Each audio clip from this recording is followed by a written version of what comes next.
Assalamualaikum warahmatullahi wabarakatuh. Kami dari kelompok F mata kuliah akuntansi keuangan menengah kedua. Pada pertemuan kali ini kita akan membahas topik investment atau investasi. Materi ini penting karena pemahaman yang baik tentang investasi akan membantu kita menilai keputusan keuangan perusahaan dan dampaknya terhadap kinerja jangka panjang.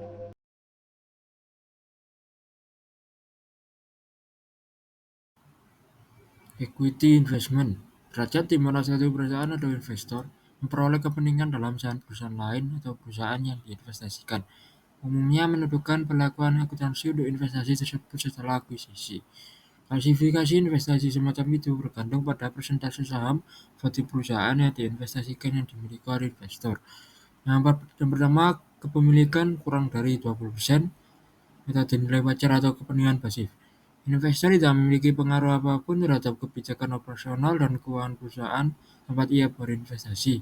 Investor hanya menumpang untuk mendapatkan keuntungan dari kenaikan harga saham dan dividen.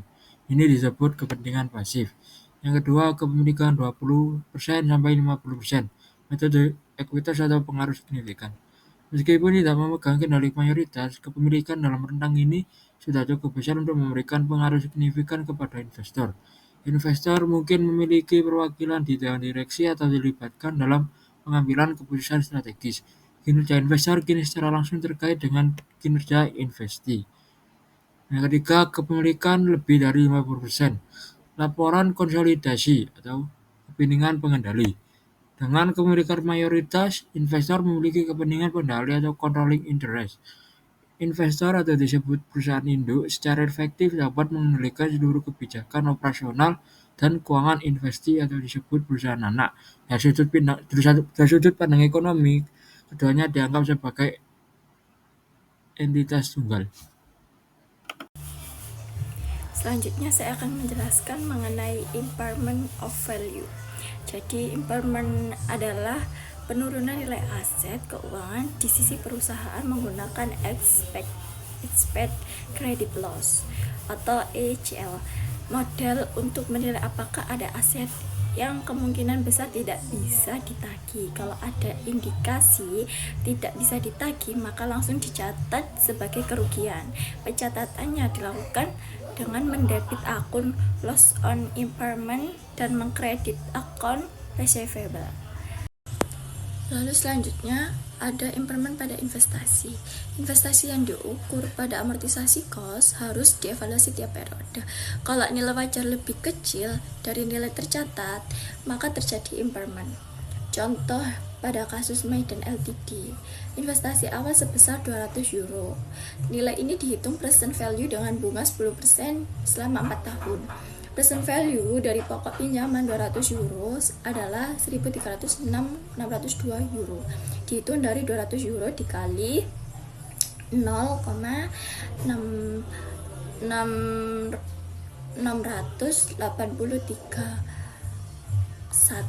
ditambah present value bunga tahunan 16.000 euro selama 4 tahun sebesar 50.718 euro.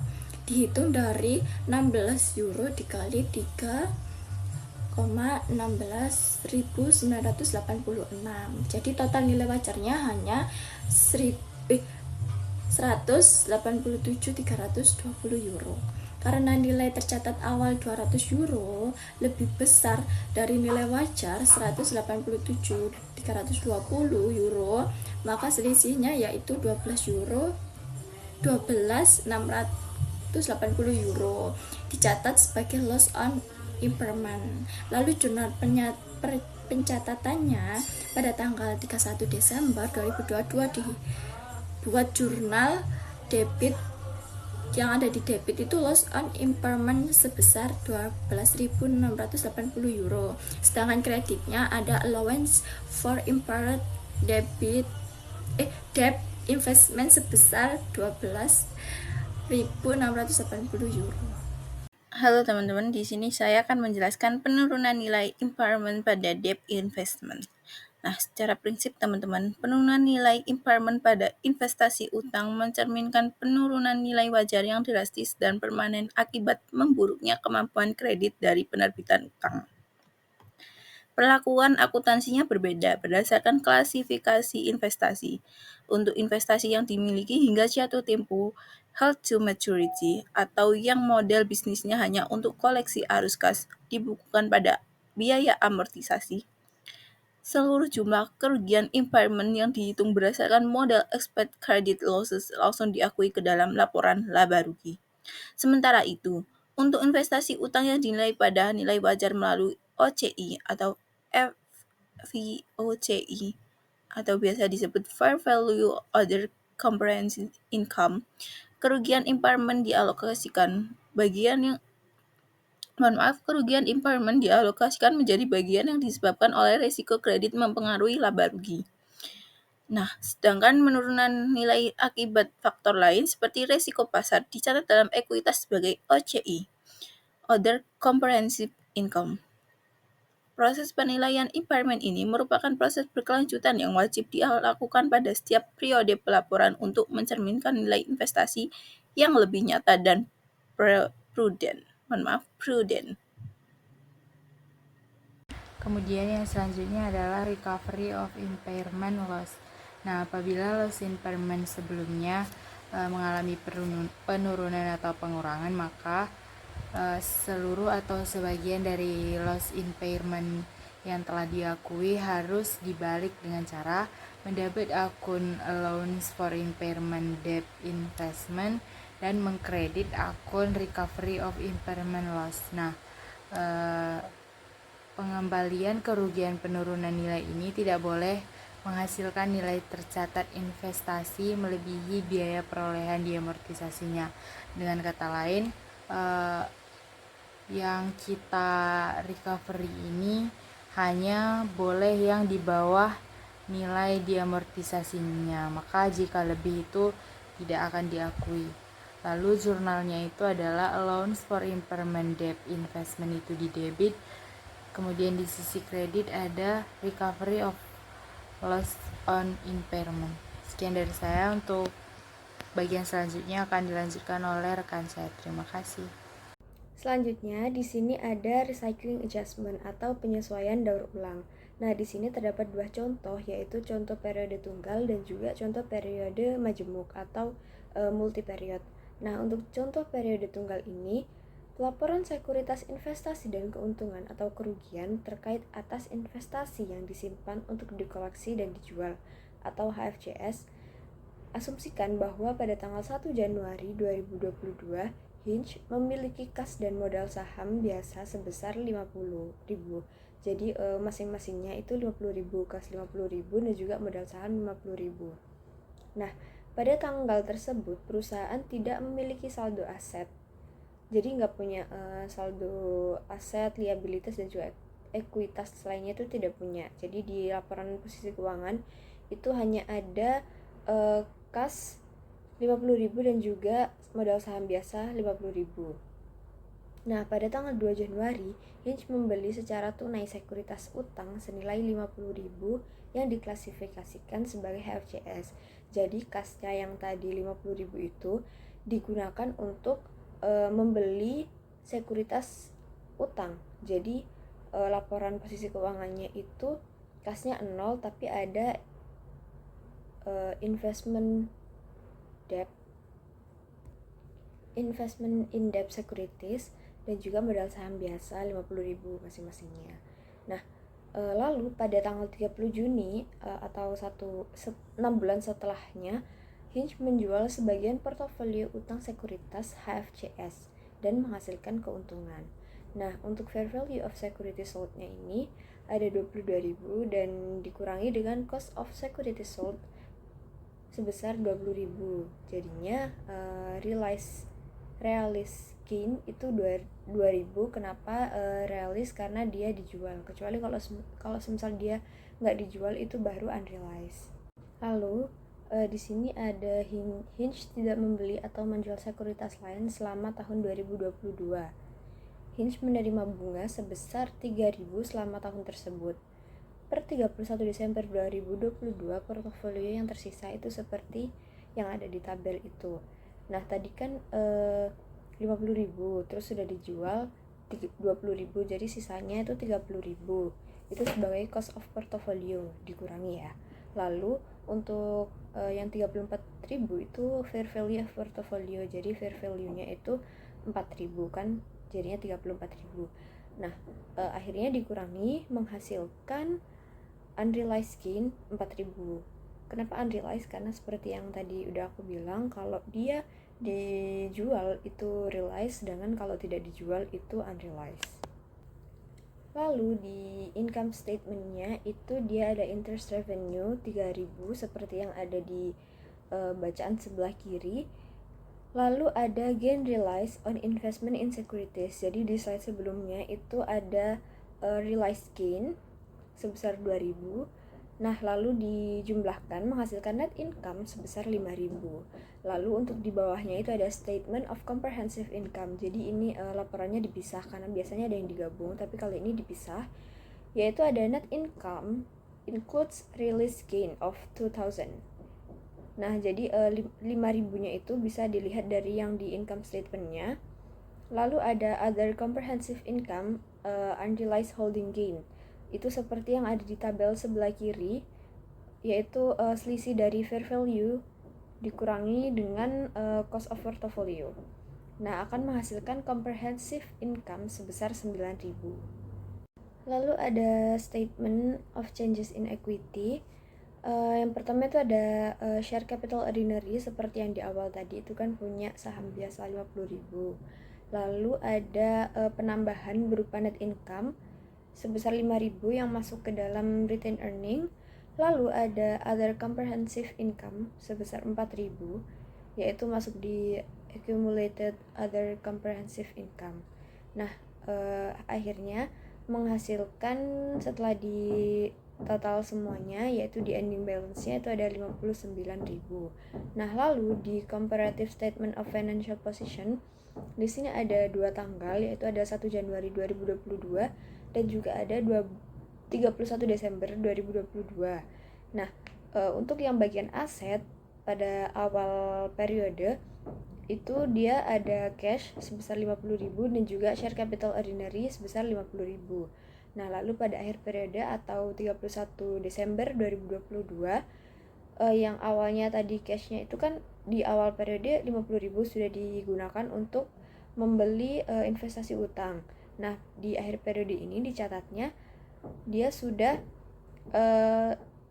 beli terus kan dijual lagi. Nah, menghasilkan cashnya ini 25.000. Lalu sisanya itu masuk di debt investment dengan fair value-nya juga sebesar 4.000, yaitu jadinya 34.000. Jadi total asetnya itu 59.000.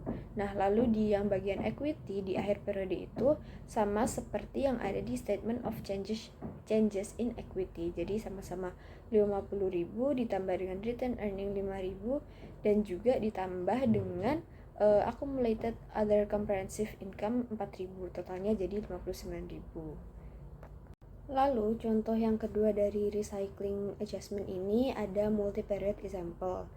Untuk memastikan bahwa keuntungan dan kerugian tidak dihitung 2 kali saat penjualan terjadi, penyesuaian reklasifikasi diperlukan. Nah, sebagai ilustrasinya ini diasumsikan bahwa Open AG memiliki 2 investasi utang HFCS dalam portofolionya pada akhir tahun 2021 atau tahun pertama operasinya. Nah, jadi kalau tadi itu kan 1 investasi utang. Di sini untuk multi period ini ada 2 investasi utang. Ditunjukkan pada, jadi di sini ada tabelnya yang di sebelah kanan atas. Investmentnya itu ada Lehman dan juga ada Woods. Untuk Lehman-nya ini amortisasinya itu 80.000, fair value-nya 105 dan unrealized holding gain loss itu 25.000. Lalu untuk di investment yang kedua Woods itu sebesar 7%. Amortisasi cost-nya itu ada 120.000, fair value-nya 135.000 dan unrealized holding gain itu 15.000. Jadi total dari portofolionya itu untuk amortisasinya 200.000, fair value 240.000 dan juga unrealized holding gain loss. Nah, 40.000-nya ini juga dicatat sebagai fair value adjustment. Lalu di entry to record the unrealized holding gain in 2021 is as follows. Jadi ini ada jurnalnya di tanggal 31 Desember. Itu ada fair value adjustment sebesar 40.000 seperti yang ada di perhitungan tabel. Lalu untuk di kreditnya itu ada unrealized holding gain or loss equity. Jadi karena dia gain, jadi dia ada di kredit. Nah, untuk fair value adjustment ini dia akan menambah nilai investasi. Untuk keduanya itu totalnya sebesar 40.000. Selanjutnya itu ada statement of comprehensive income. Jika Open melaporkan pendapatan bersih pada tahun 2021 sebesar 350.000, maka hal ini menunjukkan ini digambarkan dengan statement comprehensive income, yaitu tentu saja ada net income sebesar 350.000 dan juga ada unrealized holding gain, yaitu other comprehensive income-nya sebesar 40.000. Ini sudah dibahas di slide sebelumnya dan akan menghasilkan comprehensive income sebesar 390.000. Lalu yang di sebelah kanan itu ada jurnal penutup pada tanggal 31 Desember 2021. Nah, tadi itu kan di comprehensive income-nya unrealized holding gain itu ada di kredit. Nah, karena ini di jurnal penutup, makanya dia dibalik. Dia jadinya berada di debit sebesar 40.000 juga. Nah, untuk kreditnya itu accumulated other comprehensive income sebesar 40.000. Lalu pada 10 Agustus 2022 Open menjual Lehman sebesar 105.000 and realize a gain on the sale of 25,000, yaitu dari 105 dikurangi 80.000. Nah, jadi ini kejadiannya di tahun berikutnya kan, karena sudah ditutup di akhir 2021 dan di 2022 Agustus ini dia jual si Lehman. Nah, dia jualnya itu kan 105, makanya di jurnalnya ini cashnya bertambah sebesar 105.000. Lalu dia di bagian kredit itu ada debt investment atau cost-nya itu sebesar 80.000 dan juga gain on sale of investment. Jadi keuntungan dari menjual investasi itu sebesar 25.000. Nah, selanjutnya itu menunjukkan perhitungan perubahan nilai wajar akun penyesuaian nilai hanya berdasarkan investasi Woods. Kenapa? Karena si Lehman tadi kan sudah dijual, jadi hanya tersisa investasi Woods. Nah, Woods Bonds 7%, lalu cost-nya itu 120.000, fair value tahun ini yaitu 155.000 hingga menghasilkan unrealized holding gain sebesar 35.000. Nah, lalu ada previous fair value adjustment balance 40.000, itu seperti yang di fair value unrealized holding gain di tahun sebelumnya itu kan 40.000 karena itu kan previous ya, itu sudah tertulis previous. Nah, sehingga dia ada fair value adjustment sebesar 5.000. Nah, jurnalnya the entry to record the unrealized holding gain or loss in 2022 is as follows. Unrealized holding gain or loss-nya equity itu 5.000 dan juga mengkreditkan si fair value adjustment sebesar 5.000. Lalu di sebelah kanannya itu jika kita berasumsi bahwa Open melaporkan laba bersih sebesar 720.000 pada tahun 2022 termasuk penjualan obligasi Lehman yang terrealisasi.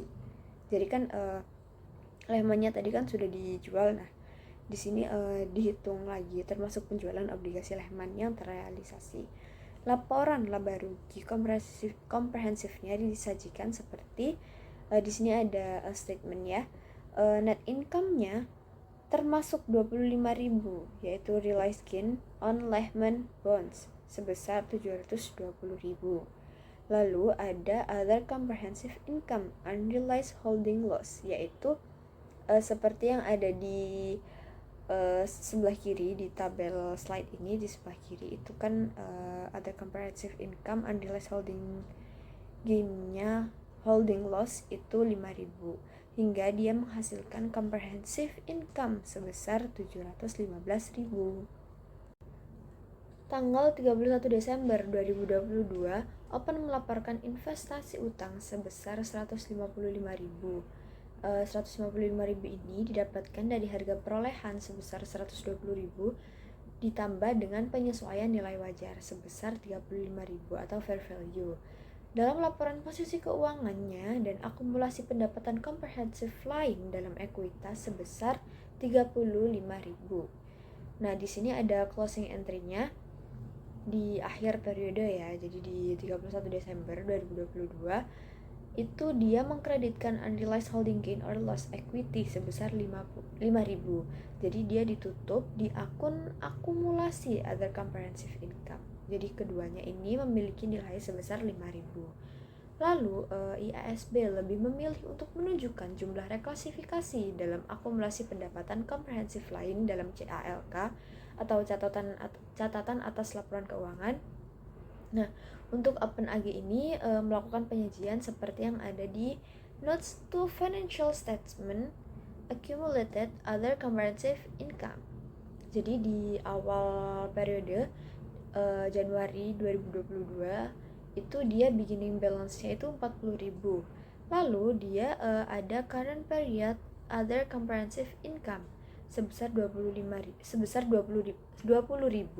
yang berasal dari investasi utang sebesar 155.000 dikurangi dengan fair value goods di awal periode tadi itu kan 135.000. Jadinya dia current periodnya itu 20.000. Lalu dia juga ada amount reklasifikasi from accumulated other comprehensive income sebesar 25.000. Jadinya dia ada unrealized holding gain loss 5.000. Nah, untuk menentukan ending balance-nya di akhir periode itu dia caranya yaitu beginning balance-nya yang 40.000 itu dikurangi dengan unrealized holding loss-nya 5.000. Jadinya di ending balance Desember 31 2022 itu sebesar 35.000. Selanjutnya akan dijelaskan oleh rekan saya.